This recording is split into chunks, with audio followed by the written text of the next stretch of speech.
Você sabia que existem vinícolas em pleno cerrado no estado de Goiás? E mais, que são para deixar Baco, o deus grego do vinho, orgulhoso? Pois é, mesmo com um clima seco que é apresentado na região por mais de metade do ano, sim, com um bom sistema de irrigação, é possível cultivar uva e produzir vinhos de qualidade em pleno cerrado. Explorando o terroir da região de maneira inteligente. E eu que aprecio um bom vinho que ganho com isso.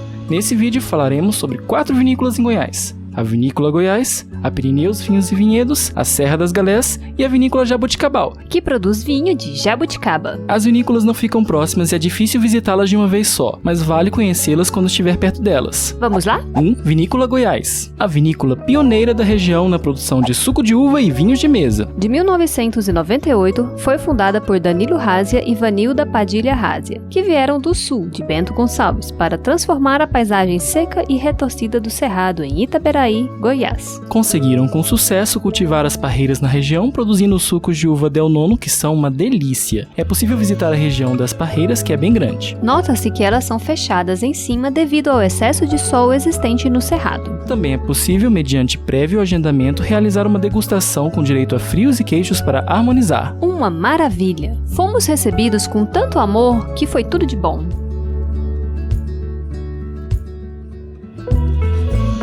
Eles também produzem deliciosas geleias de uva, muito bom. Passamos rapidamente pela propriedade para ver as construções onde são feitos os vinhos. Ah, lembrando que se beber, não dirige, hein? E se estiver gostando do vídeo, não deixe de curtir e de se inscrever para ver mais vídeos como este. 2. Pirineus Vinhos e Vinhedos. Essa fica em Cocalzinho de Goiás e também é belíssima. Após uma estrada de terra, chega-se na Fazenda Rosa, onde ficam os vinhedos e o local de degustação. A sede tem um lago e casinhas típicas coloniais e um ambiente de fazenda pra lá de agradável, um tanto rústico e acolhedor. As parreiras aqui são como as que você vê lá no sul, em um terreno levemente inclinado e com montanhas ao fundo. Os vinhos produzidos aqui são finos e, inclusive, com prêmios. Ai, que chique! Os rótulos produzidos quando fomos eram os seguintes: Intrépido, feito com uva Chirral 87% e a espanhola Tempranillo 13%. Que inclusive foi eleito em 2013 um dos 100 melhores vinhos do mundo. Bandeiras, de uva italiana Barbera e um rótulo maravilhoso. E um terroir também da uva Barbera, que é justamente o que eu experimentei. Gostoso? Eu amei!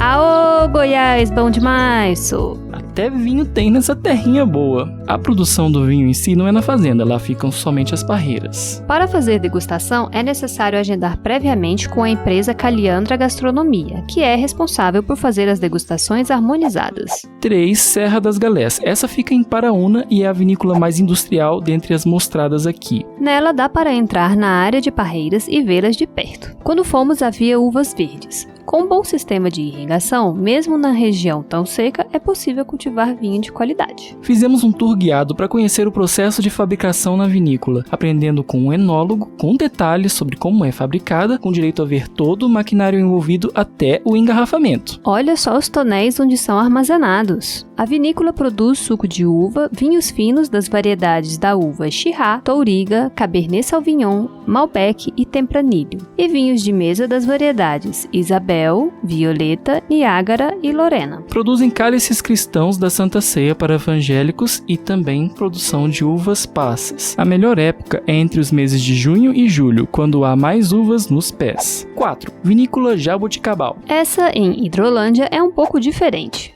Olha, a Lídia vai me atacar com jabuticabas. Por definição, vinho vem do sumo da uva, mas ali são feitos de jabuticaba. Pois é. A vinícola Jaboticabal é, antes de tudo, linda e é onde existe o maior pomar de jabuticaba do mundo. Sua construção principal lembra as casinhas do sul em formato de enxaimel. Não é belo? Ao seu lado, há o Lago das Hortênsias, lindo e florido com hortênsias em suas margens, possui um belo chafariz e diversos adornos rústicos típicos de fazenda. Ao entrar na vinícola, há uma área central, gratuita, com uma fonte. Nela há um museu que explica a história da vinícola expondo objetos típicos. Há também, no canto, uma capela, onde você pode fazer uma oração e mais 2 belos grafites do artista Fábio Gomes de Trindade. Olha só, aqui a gente achou grafites do Fábio Gomes, olha só. Ih, vai lá. Pensa numa pessoa que gosta de tirar foto com essas asinhas. Pode-se conferir uma lojinha com vinhos e produtos diversos. Por fim, há um restaurante onde se tem um self-service e um charmoso mirante para observar as jabuticabeiras de cima. Então, pagando-se uma entrada, é possível descer a Descida da Alegria até o pomar, onde encontrará incontáveis pés de jabuticaba para comer o quanto quiser. Olha só, essas daqui estão no chão.